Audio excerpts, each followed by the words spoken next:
Hello, everybody. Can you guys hear me? Did I get the proper session right? OBS is always giving me some kind of trouble.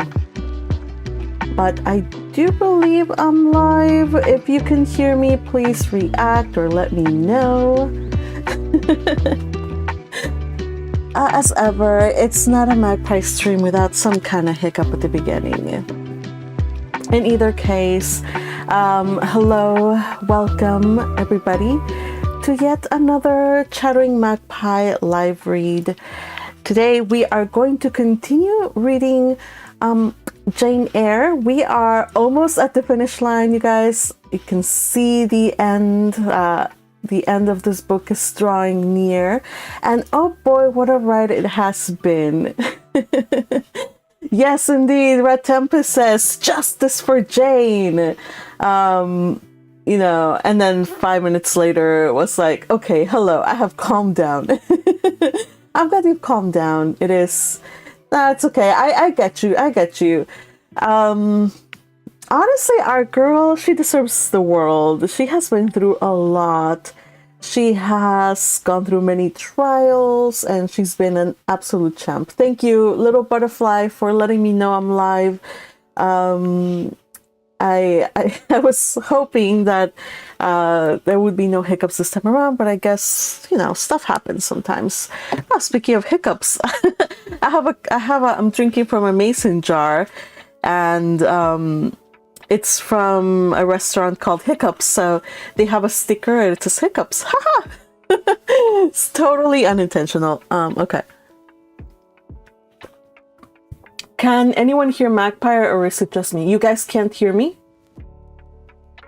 Oh, Red Tempest, you're scaring me! Stop it! You're scaring me. Oh my goodness. All right. So gang, welcome. Let me just read the early gang comments. We got Akihana, darling. Thank you so much for your enthusiasm. It just overflows every time, and I'm so happy to see that you're joining us, even though unfortunately today's it's just doesn't work out for like a good time for you, but I'm thankful that you're watching these and you always comment, so thank you for that. Akihana says, new session. I look forward to watching the replay. As for my thoughts, I've said it before and I'll say it again. How unlucky can a girl get to be surrounded by such douchebags? You know what? I'm not gonna say no. You're right. It was a time to be alive back then. It really was. There were plenty of douchebags out there. Like, I know there's still douchebags in this world, but they're like, usually because society has shifted into a less patriarchal point of view, they are now being called out. So they're kind of being checked a little. But back then it was like being a douchebag was like normal. Sexist society. Ugh, how horrible. So yes, our girl is going through it right now, especially with freaking Sinjin. What is his problem?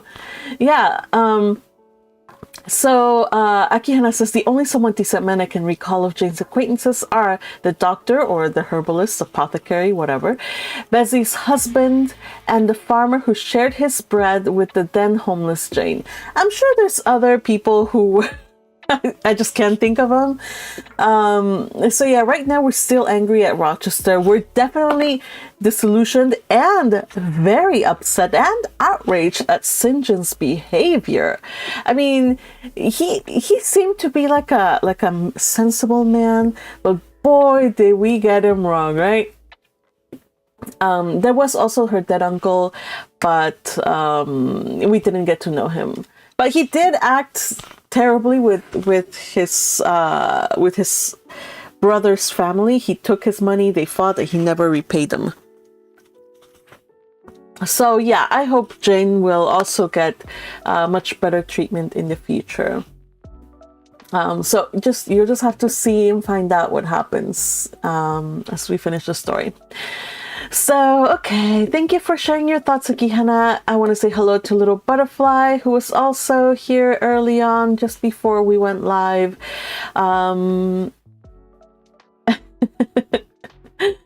Oh, noodles, dumplings, kimchi, hello. And says, I'm in a heat wave, hopefully flaming against the main leads when all options suck.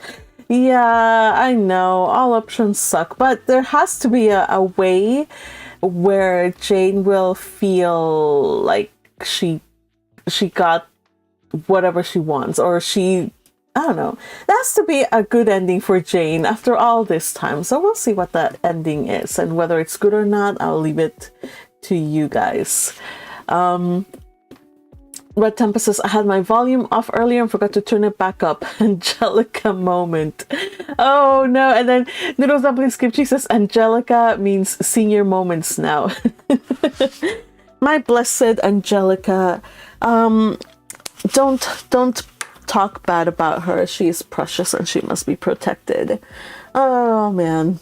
So you guys, let us go into a brief TLDR of what happened in the previous read along. I'm not going to go delve in too deep because it was basically a conversation, and what a conversation it was. It all started with Jane preparing the home for her cousins to return to for Christmas. And eventually they settled into a pattern of, domestic activities and study and just being together and enjoying each other's company. But St. John was suddenly seemed to be studying her. And one day he's like, well, I'm learning Hindustani and I would like you to learn it too. So she was compelled basically to learn German. To stop learning German. She was very interested in learning German. She had to stop her studies to learn Hindustani, which was something that interested him.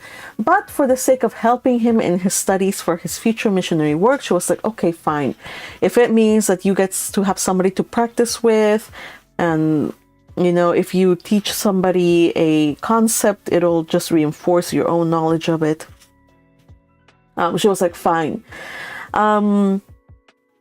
But see, the thing is that as the chapter progresses, we see how St. John becomes to embody something that's actually very toxic. He embodies masculine dominance. He becomes another force that threatens to subdue and subdue Jane, to fetter her free spirit and her free will. We already know that he is very ambitious. His goals are very lofty, and all of this missionary business is a front for him to satisfy his desire to do something great and ambitious, and fine, go do the things, I suppose. Though I don't think anybody who is Christian and I don't know. I have issues with people who do not have a Christian heart or a Christian understanding of God's character, God's loving character, to go out and preach to others the gospel. It's like those people who stand up and say who stand up in the park and they preach, but they preach about hell and fire and all those things. It's like, I think it would be better for people to understand about God from a person who understands about love and who understands the character of God. And I do not believe that St. John is very has really come to that understanding. Yeah, I don't know, St. John. Anyway, so in a way, Jane received a proposal of marriage. He's like, okay, I'm gonna go in a few weeks, 6 weeks, but I want you to come with me. I want you to be a missionary. But in order to do that, you have to marry me. And she's like, she thinks about it. She's like, wait a minute, this is a lot to process. She's like, give me some time to think. He does. So she thinks, and she realizes, you know what? Yes, I could be a missionary. I have many talents. I don't have anything in England holding me back. But The only thing she draws the line is at becoming his wife. She went through many reasons why, and St. John kept on trying to dismantle her reasoning. But ultimately, when it comes down to what it absolutely comes down to is their understanding of love and and emotions, human connections, the way they understand life and what makes life meaningful is absolutely different. She craves human companionship, purpose, warmth, connections, emotional intimacy. All he wants is to be cold and to do the things, to do his duty, to be heroic, by sacrificing the heart and sacrificing every soft thing in his nature. So he deems emotions as absolutely superfluous. He sees those things as weakness. He sees emotion as something that should be eschewed entirely. So that's the root of their conflict, and I don't see them coming to a consensus in this, but we'll see. If not everything is said and done, he left her to think and ponder on it, but he has such a hold on her now that she feels compelled to want to please him. So the moment that he became cold, after she said she wouldn't marry him, he became cold, and that just killed her inside, because she has somehow been conditioned to crave his approval. So our Jane girl is in danger. Jane, please run.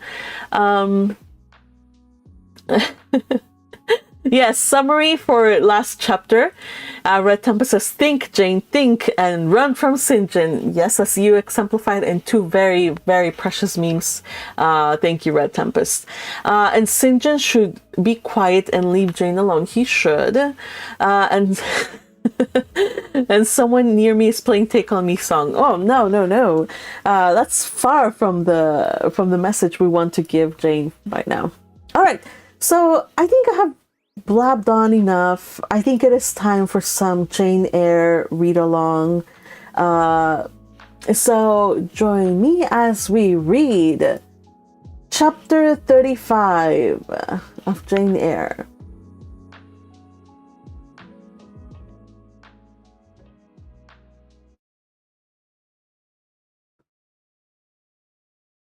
He did not leave for Cambridge the next day as he said he would. He deferred his departure a whole week, and during that time he made me feel what severe punishment a good yet stern, a conscientious yet implacable man can inflict on one who has offended him. Without one overt act of hostility, one upbraiding word, he contrived to impress me momently with the conviction that I was put beyond the pale of his favor. Not that St. John harbored a spirit of unchristian vindictiveness, not that he would have injured a hair of my head, if it had been fully in his power to do so. Both by nature and principle he was superior to the mean gratification of vengeance. He had forgiven me for saying I scorned him and his love, but he had not forgotten those words, and as long as he and I lived, he would never forget them. I saw by his look, when he turned to me, that they were always written on the air between me and him. Whenever I spoke, they sounded in my voice to his ear, and their echo toned every answer he gave me. He did not abstain from conversing with me. He even called me as usual each morning to join him at his desk, and I fear the corrupt man within him had a pleasure unimparted to and unshared by the pure Christian in evincing with what skill he could, while acting and speaking apparently just as usual, extract from every deed and every phrase the spirit of interest and approval which had formerly communicated a certain austere charm to his language and manner. To me, he was in reality become no longer flesh but marble. His eye was a cold, bright blue gem, his tongue a speaking instrument, nothing more. All this was torture to me, refined, lingering torture. It kept up a slow fire of indignation and a trembling trouble of grief which harassed and crushed me altogether. I felt how, if I were his wife, this good man, pure as a deep sunless source, could soon kill me, without drawing from my veins a single drop of blood, or receiving on his own crystal conscience the faintest stain of crime. Especially I felt this when I made any attempt to propitiate him. No Ruth met my Ruth. He experienced no suffering from estrangement, no yearning after reconciliation. And though, more than once, my fast falling tears blistered the page over which we both bent, they produced no more effect on him than if his heart had been really a matter of stone or metal. To his sisters, meantime, he was somewhat kinder than usual. As if afraid that mere coldness would not sufficiently convince me how completely I was banished and banned, he added the force of contrast. And this, I am sure, he did not by force. No, he did not by force, but on principle. The night before he left home, happening to see him walking in the garden about sunset, and remembering as I looked at him that this man, alienated as he now was, had once saved my life, and that we were near relations, I was moved to make a last attempt to regain his friendship. I went out and approached him as he stood leaning over the little gate. I spoke to the point at once. Little Butterfly says he is giving her a preview of what life. Yes, that's what she will expect if she marries him and she happens to displease him or go against his will at any point. He will just give her the cold treatment, and that will kill her. By the way, welcome Patrick also. Happy to see you here. Yeah, Red Tempest is right. St. John is boxing her in. All right, so let's go. And so she goes out. She's like, I don't want to be angry at him. I owe him so much. We're family as well. And also, I think the whole week of him emotionally manipulating her, giving her not giving her a guilt treatment, but somehow still making her feel bad, even though he's not really doing anything, but just by minuscule degrees showing his anger and contempt at her, but without actually doing anything bad. What a red flag man. All right, let's continue. St. John, I am unhappy because you're still angry at me. Let us be friends. I hope we're friends, was the unmoved reply, while he still watched the rising of the moon, which he had been contemplating as I approached. No, St. John, we are not friends as we were. You know that. Are we not? That is wrong. For my part, I wish you no ill and all good. I believe you, St. John, for I am sure you are incapable of wishing anyone ill. But, as I am your kinswoman, I should desire somewhat more of affection than that sort of general philanthropy you extend to mere strangers. Of course. Your wish is reasonable, and I am far from regarding you as a stranger. This, spoken in a cool, tranquil tone, was mortifying and baffling enough. Had I attended to the suggestion of pride and ire, I should immediately have left him. But something worked within me more strongly than those feelings could. I deeply venerated my cousin's talent and principle. His friendship was valuable to me. To lose it tried me severely. I would not so soon relinquish the attempt to reconquer it. Must we part in this way, St. John? And when you go to India, will you leave me so, without a kinder word than what you have yet spoken? He now turned quite from the moon and faced me. When I go to India, Jane, will I leave you? What? Do you not go to India? As you said, I could not unless I married you, and you will not marry me. You adhere to that resolution? Reader, do you know, as I do, what terror those cold people can put into the eyes of their questions, How much of the fall of the avalanche is in their anger, of the breaking up of the frozen sea in their displeasure? No, St. John, I will not marry you. I adhere to my resolution. The avalanche had shaken and slid a little forward, but it had not yet crashed down. Once more, why this refusal? Formerly, because you did not love me. Now, I reply, because you almost hate me. If I were to marry you, you would kill me. You're killing me now. His lips and cheeks turned white, quite white. I should kill you. I am killing you. Your words are such as ought not to be used. Violent, unfeminine, and untrue. They betray an unfortunate state of mind. They merit severe reproof. It would seem inexcusable, but that is the duty of man to forgive his fellow, even until 77 times. I had finished the business now.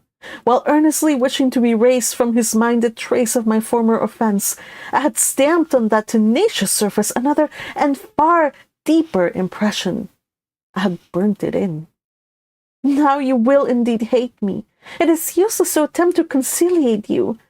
I see I have made an eternal enemy of you. A fresh wrong did these words inflict, the worse because they touched on the truth. That bloodless lip quivered to a temporary spasm. I knew the steely ire I had whetted. I was heart-wrung. You utterly misinterpret my words, I said, at once seizing his hand. I have no intention to grieve or pain you. Indeed, I have not. Most bitterly he smiled. Most decidedly he withdrew his hand from mine. And now, you recall your promise. I will not go to India at all, I presume, said he, after a considerable pause. Yes, I will, as your assistant, I answered. A very long silence succeeded. What struggle there was in him between nature and grace in this interval, I cannot tell. Basically, she's saying, right now, the St. John, who is supposedly Christian, is holding back the St. John who is really angry and who's taking this very personally. Oh, man.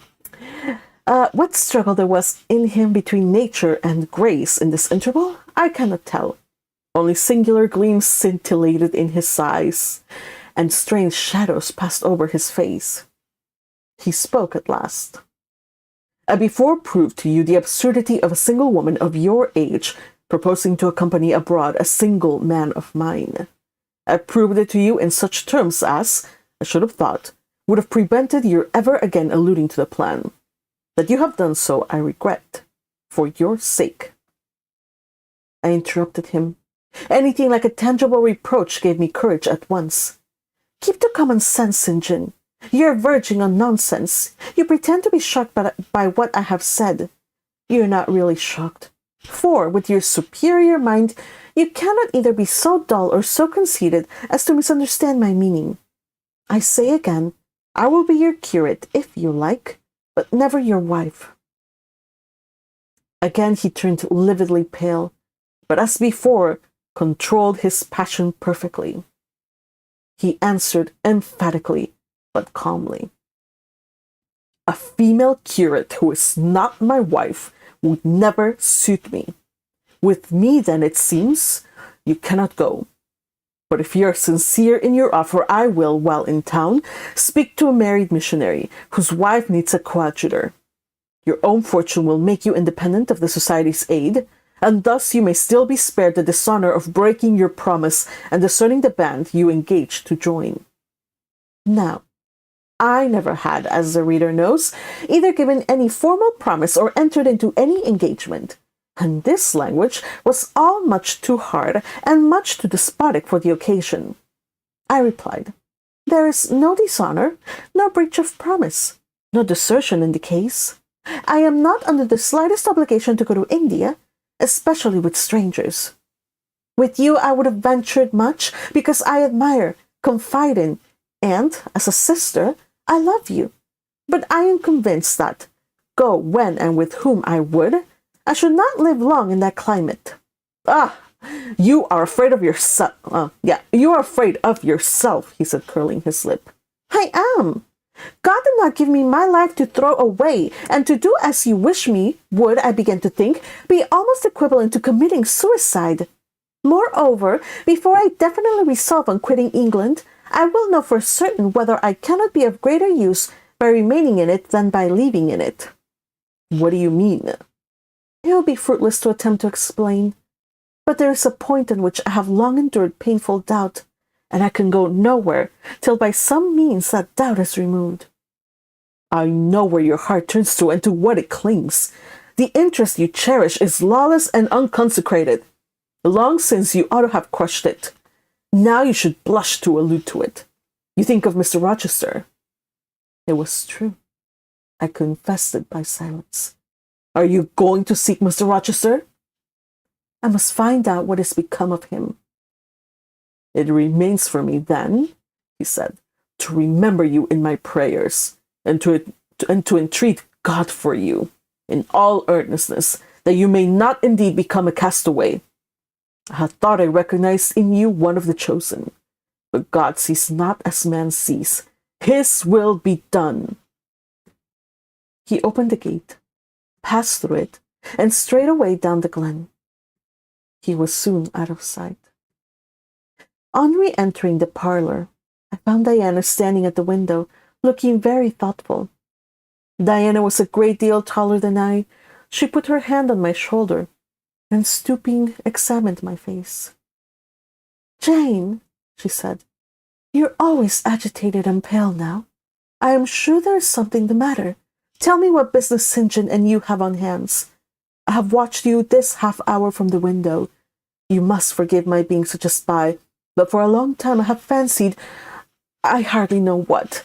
St. John is a strange being. She paused. I did not speak. Soon she resumed. That brother of mine cherishes peculiar views on some oh my gosh. Hold on a second, you guys. I have a little bit of an urgent call. I'll leave you with some music or something. I'll be back. Promise, promise, promise.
All right, beautiful peeps, I am back. You know, sometimes work just comes calling and yeah, sorry.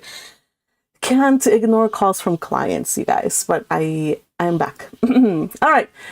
So where were we? We see Diana is like, yo, Jane, what's going on with you two? Like, it's starting to look really suspicious.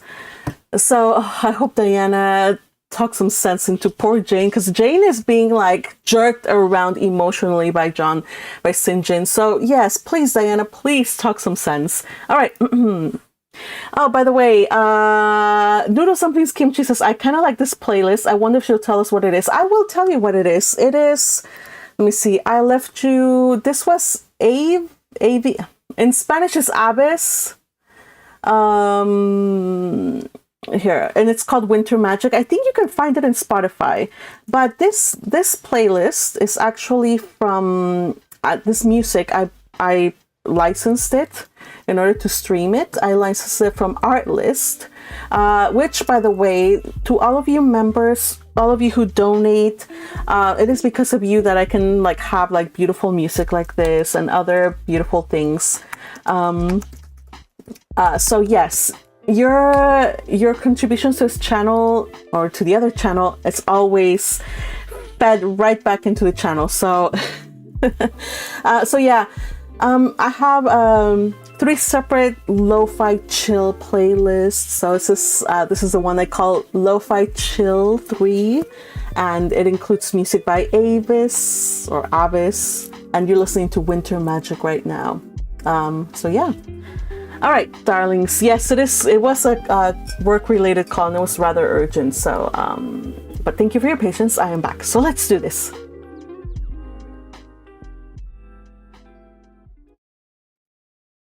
All right.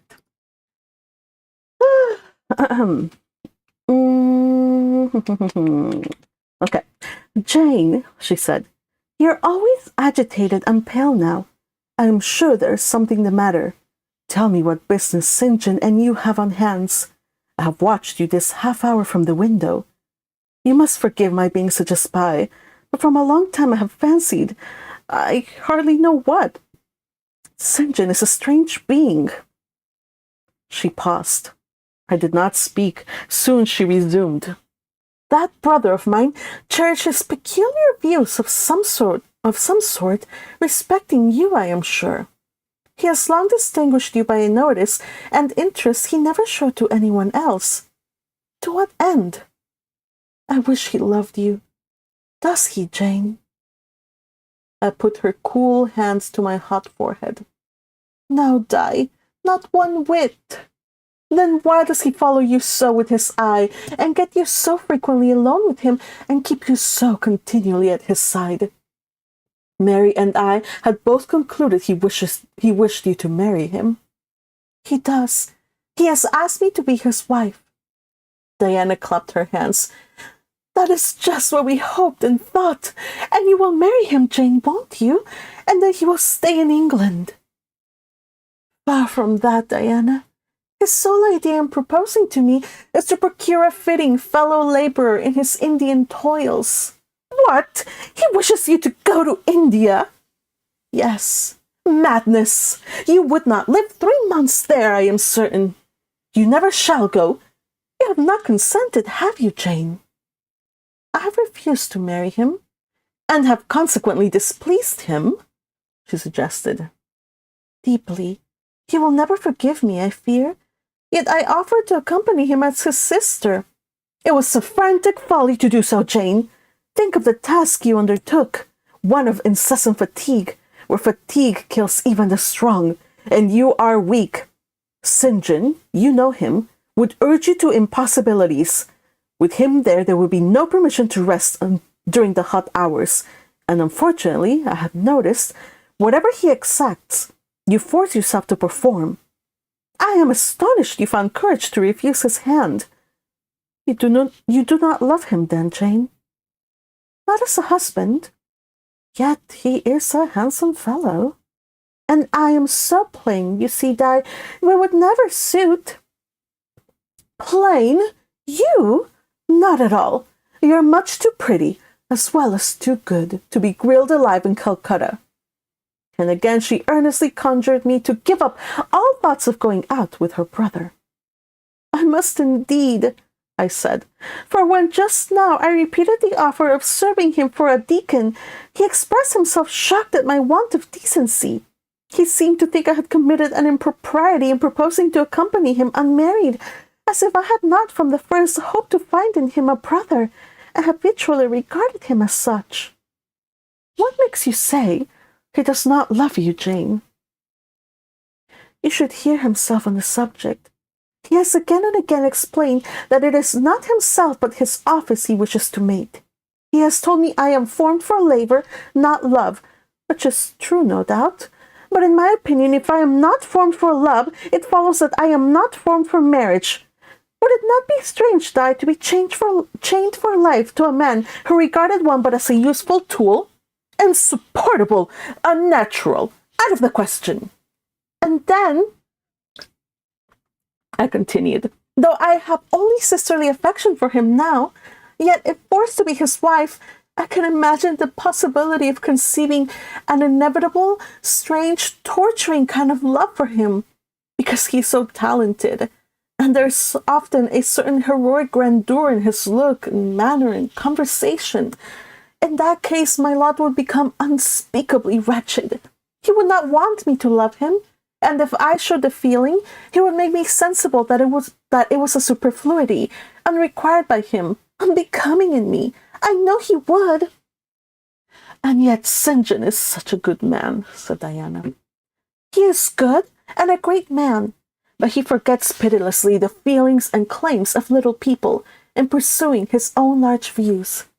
It is better, therefore, for the insignificant to keep out of his way, lest in his progress he should trample them down. Here he comes. I will leave you, Diana.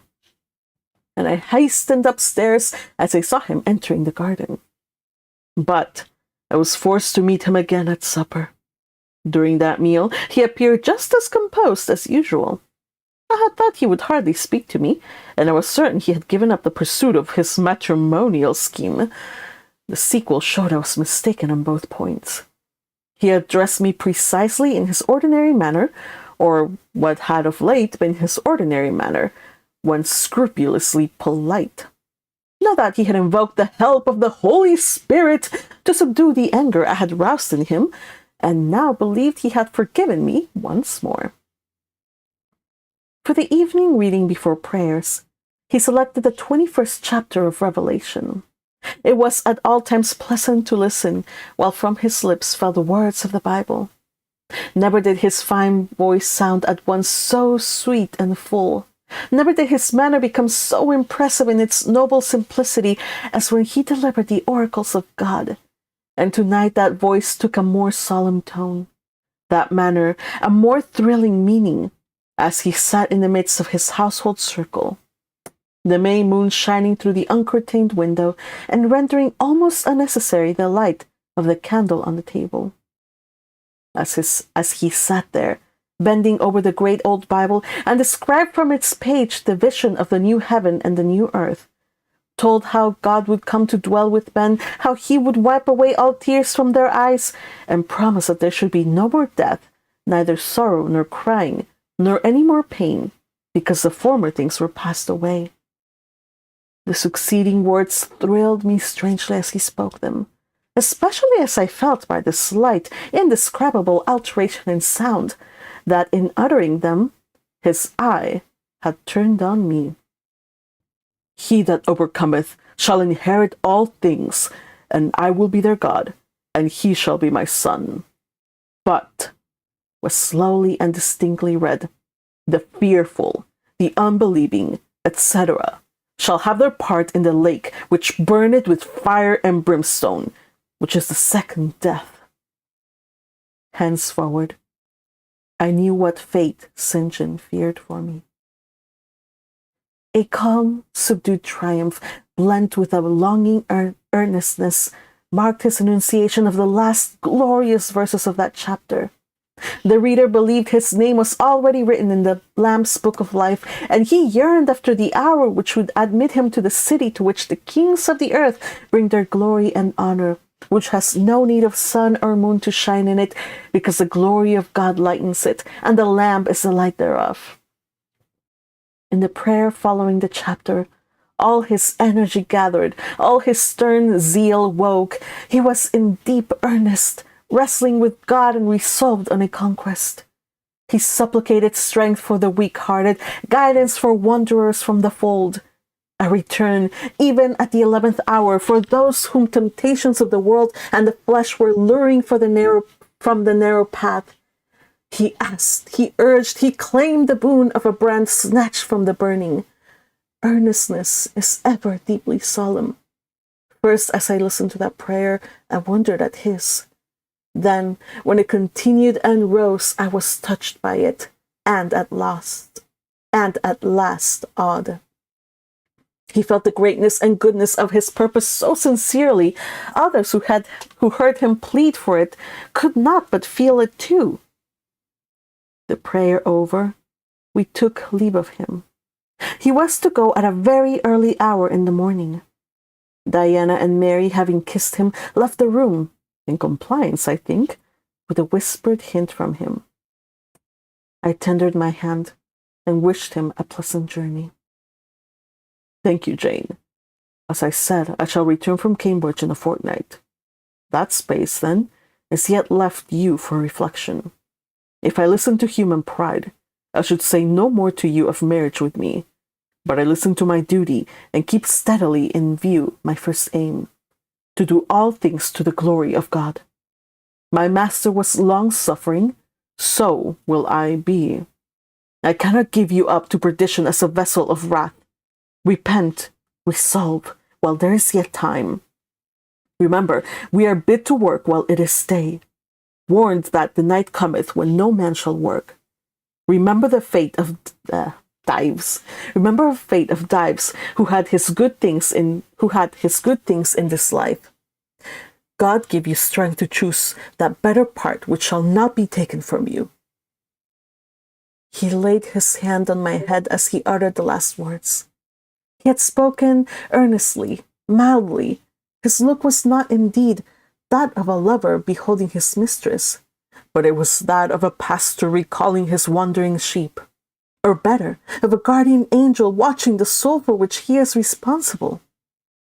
All men of talent, whether they be men of feeling or not, whether they be zealots or aspirants or despots, provided only they be sincere, have their sublime moments when they subdue and rule. I felt veneration for St. John, veneration so strong that its impetus thrust me at once to the point I had so long shunned. I was tempted to cease struggling with him, to rush down the torrent of his will into the gulf of his existence, and there lose my own. I was almost as hard beset by him now as I had been once before, in a different way by another. I was a fool both times. To have yielded then would have been an error of principle. To have yielded now would have been an error of judgment. So, I think at this hour, when I look back to the crisis through the quiet medium of time, I was unconscious of folly at the instant. I stood motionless under my Hierophant's touch.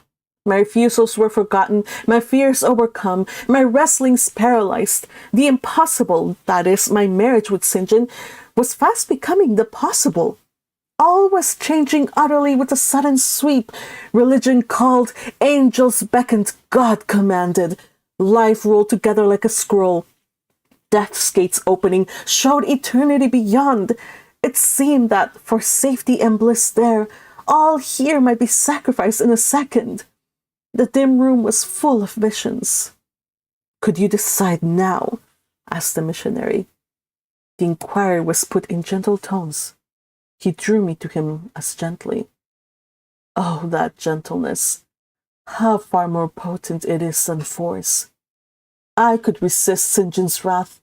I grew pliant as a reed under his kindness. Yet I knew all the time, if I yielded now, I should not be the less to be made to repent some day of my former rebellion. His nature was not changed by 1 hour of solemn nature. It was only elevated. I could decide if I were but certain, I answered. Were I but convinced that it is God's will I should marry you, I could vow to marry you here and now, come afterwards what would. My prayers are heard, ejaculated St. John. He pressed his hand firmer on my head as if he claimed me. He surrounded me with his arm, almost as if he loved me. Almost as if he loved me. I say almost. I knew the difference, for I had felt what it was like to be loved. But like him, I had now put love out of the question, and thought only of duty. I contended with my inward dimness of vision, before which clouds yet rolled. I sincerely, deeply, fervently longed to do what was right, and only that. Show me the path. I entreated of heaven. I was excited more than I had ever been, and whether what followed was the effect of excitement, the reader shall judge. All the house was still, for I believe all, except St. John and myself, were now retired to rest. The one candle was dying out. The room was full of moonlight. My heart beat fast and thick. I heard its throb. Suddenly, it stood still to an inexpressible feeling that thrilled me through and passed at once to my head and extremities. The feeling was not like an electric shock, but it was quite as sharp, as strange, as startling. It acted on my senses as if their utmost activity hitherto had been but torpor, from which they were now summoned and forced to wake. They rose expectant. Eye and ear waited while flesh quivered on my bones. What have you heard? What do you see? Asked St. John. I saw nothing, but I heard a voice somewhere cry, Jane! Jane! Jane! Nothing more. Oh God, what is it? I gasped.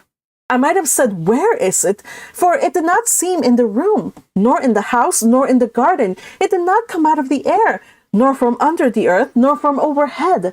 I had heard it. Where or whence, forever impossible to know.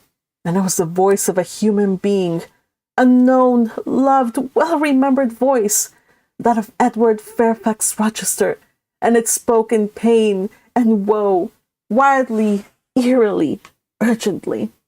I'm coming, I cried. Wait for me. Oh, I will come. I flew to the door and looked into the passage. It was dark. I ran out into the garden. It was void. Where are you? I exclaimed. The hills beyond Marsh Glen sent the answer faintly back. Where are you? I listened. The wind sighed low in the firs. All was moorland, loneliness, and midnight hush. Down, superstition, I commented, as that spectre rose up black by the black yew at the gate. This is not thy deception, nor thy witchcraft. It is the work of nature. She was roused and did, no miracle, but her best. I broke from St. John, who had followed and would have detained me. It was my time to assume ascendancy. My powers were in play and in force. I told him to forbear question or remark. I desired him to leave me. I must and would be alone. He obeyed at once. Where there is an energy to command well enough, obedience never fails. I mounted to my chamber, locked myself in, fell on my knees, and prayed in my way. A different way to St. John's, but effective in its own fashion. I seemed to penetrate very near a mighty spirit, and my soul rushed out in gratitude at his feet. I rose from the thanksgiving, took a resolve, and lay down, unscared and lightened, eager but for the daylight. End of chapter.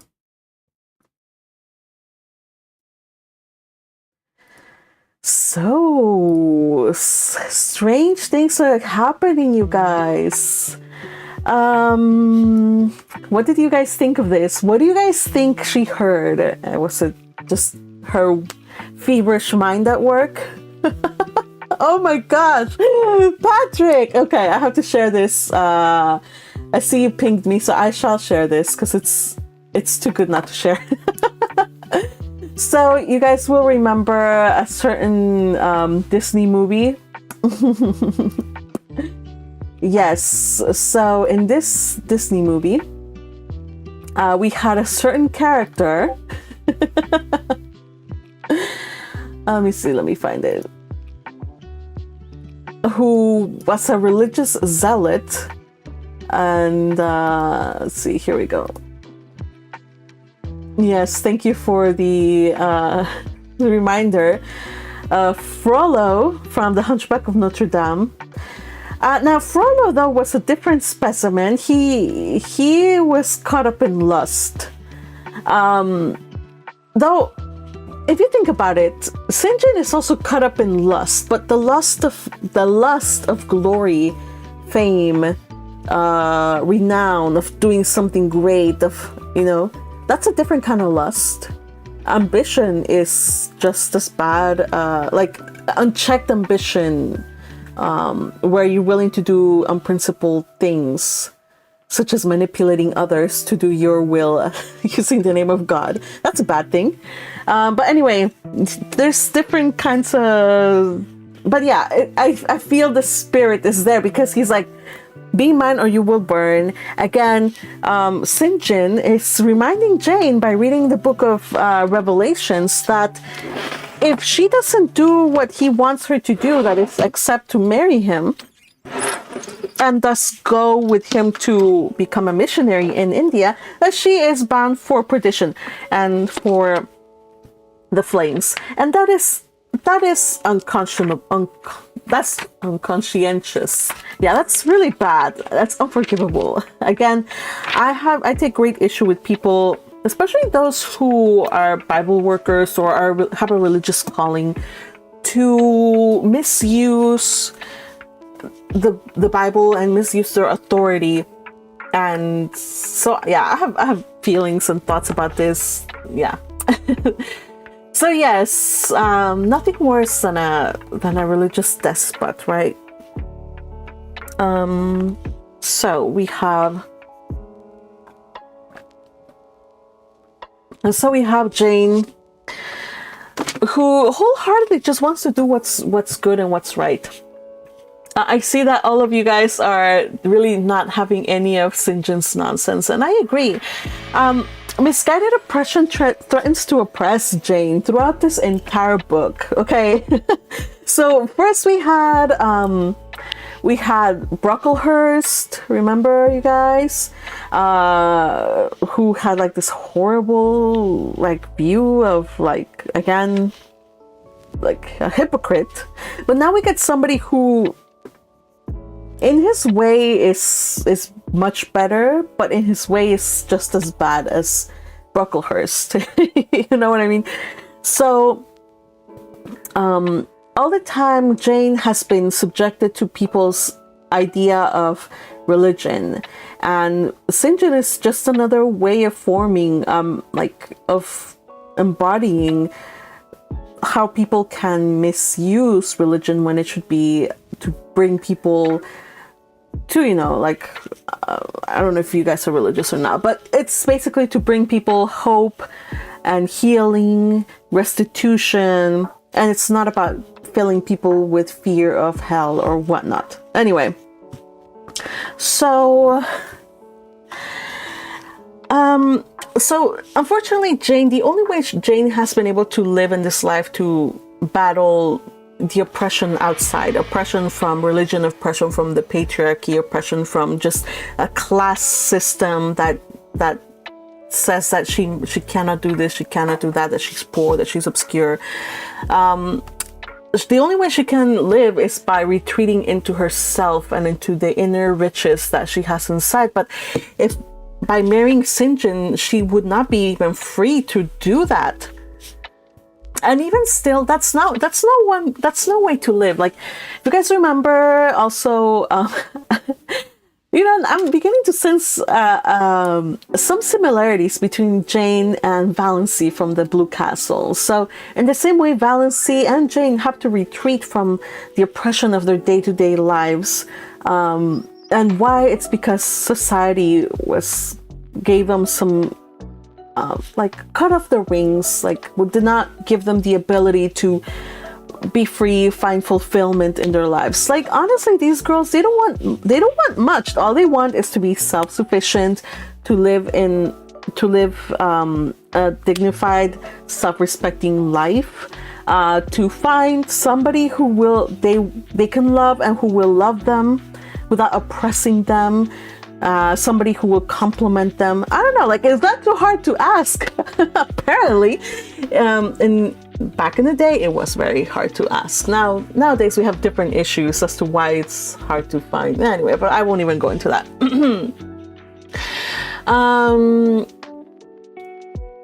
Okay, so I'm glad that you enjoyed the music, Noodles, Dumplings, Kimchi. I was listening while journaling and found myself productive. Yes, this is lo-fi chill. There's a whole bunch of channels out there that are just lo-fi chill music, so it's a good genre. Little Butterfly says, finally, St. John is gone. Good. He's not quite gone. He's not quite gone, but we want him to be, right?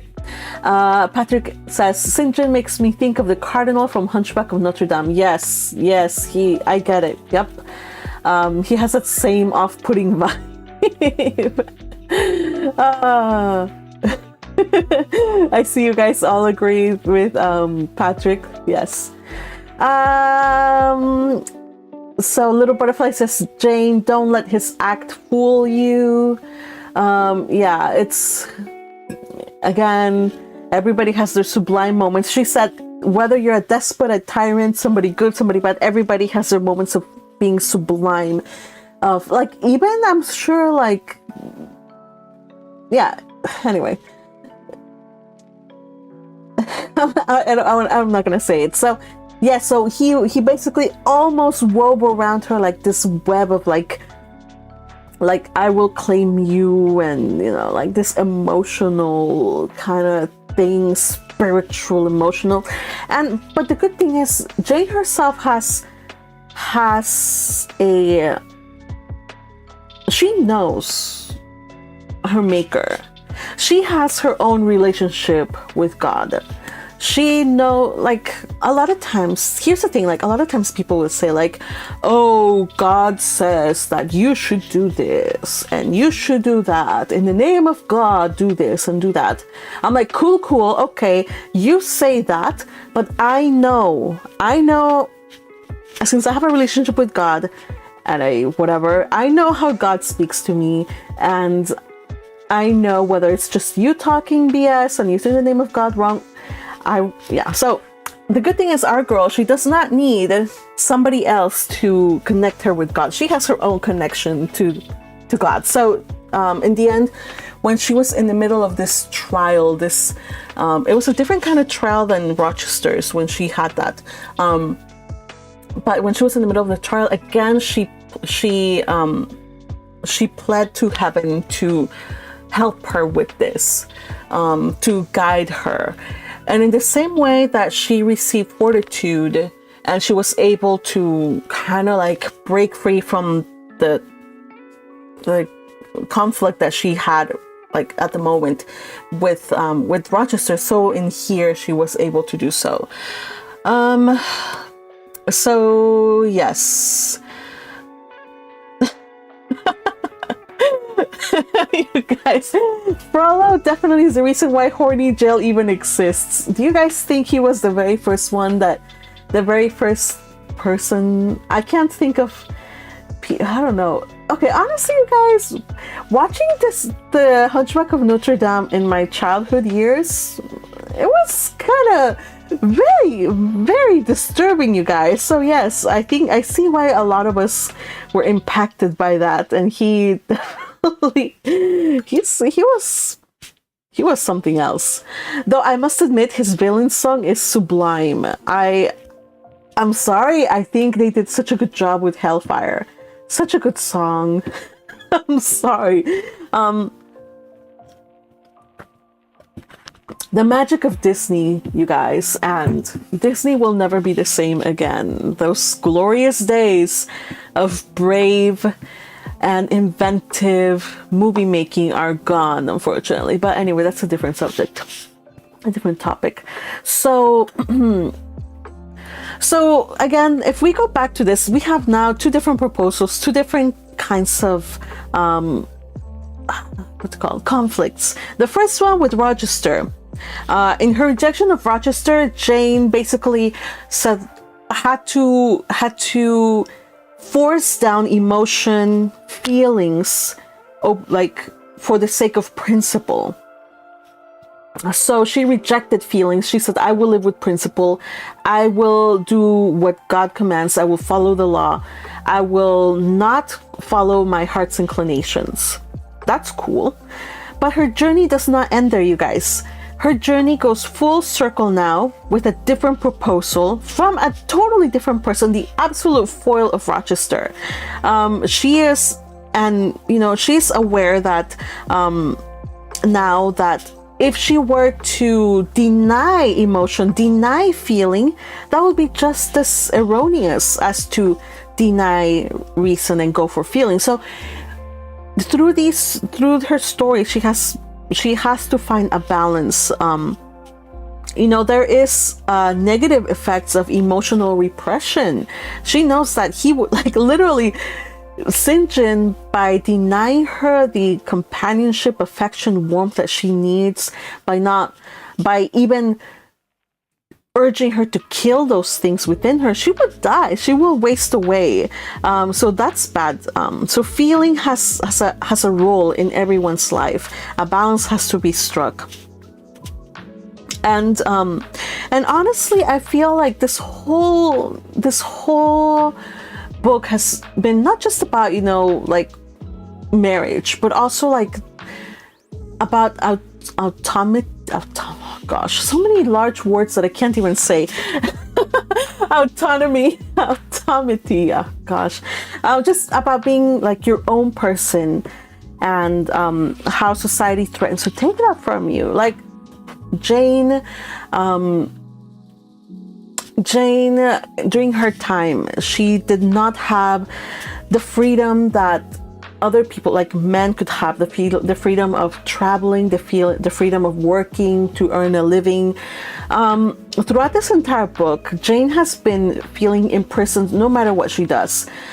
She feels imprisoned at Gateshead, where she faces opposition. Even though it's a grand house, she feels imprisoned there and she longs to leave it. She feels imprisoned at Lowood School. Even after she became a teacher and had, you know, relative freedom as compared to a student, she feels imprisoned. She left it for Thornfield, you know, to broaden her horizons. She feels imprisoned in Thornfield until she finally found somebody she could talk to, like a mind that she could connect with. But again, she's imprisoned there in another way, almost. She comes close to being imprisoned in the fetters of an unlawful union, of an not just unlawful but an unequal union, you guys, because Rochester and she had such different he was richer than her, he had more connections to society than her. She would have entered a union that was unequal, and she would probably not have found it as she wanted to go into a marriage. Like for her, she wants a marriage of equals, not a marriage where somebody will be superior to her. Like for her, she wants equality, like that kind of partnership. So again, she would have been imprisoned there, and now here we have in her little school, again she felt imprisoned, shut in again by her work as a teacher. Now she has independence and ideal, and you would think that by going out into the world in India, seeing the world that she always wanted to do since she was a little girl. If you guys remember, she wanted to, like, travel books gave her like were like very attractive to her. Even though that door is now open, now under these circumstances, she would actually be unfettered, like she would be imprisoned. So again, this whole book is not a romance book, you guys. It's a book about finding your place in the world, a place where you don't have to compromise your sense of self in order to have a sense of fulfillment, a place where you can fit within society, contribute to society, and yet not feel like you are being tied down and smothered. So it's so far, I don't know. I there's so much I could talk about, and I think I've been blabbing on for too long, you guys. I don't know. What are your thoughts? I'm sure I missed out on some stuff. Maybe you disagree. Maybe you agree. Maybe you have found other things that we can talk about. Do share them with me. I do read your comments.